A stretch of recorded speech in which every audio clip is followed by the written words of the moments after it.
I am so frustrated with you. મને તારી સાથે હવે કંટાળો આવે છે, થાક લાગે છે. આપણી વચ્ચે હવે કશું નથી. આઈ એમ ડન વિથ યુ. આ વાક્ય સુધી પહોંચતા પહેલા કેટલાય વિચારોનો પડાવ પસાર થતો હોય છે. પહેલો પડાવ, તારી આ વાત મને ગમતી નથી. બીજો પડાવ, મને તારી આ વાત બહુ અકળાવે છે.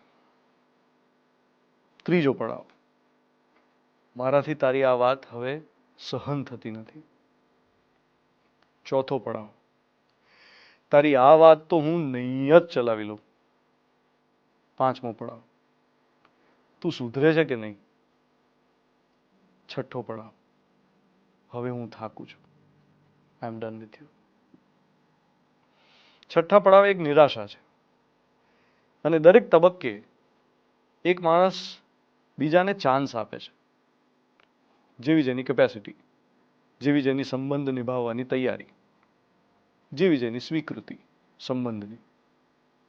જેનાથી રિલેશનશિપ શરૂ થઈ હતી એ વાત જ ન રહી હોય તો બધું નકામું લાગે છે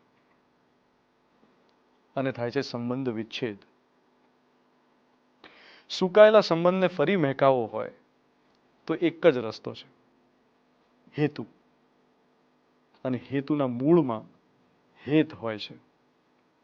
હેત ન હોય તો હેતુ સરતો નથી.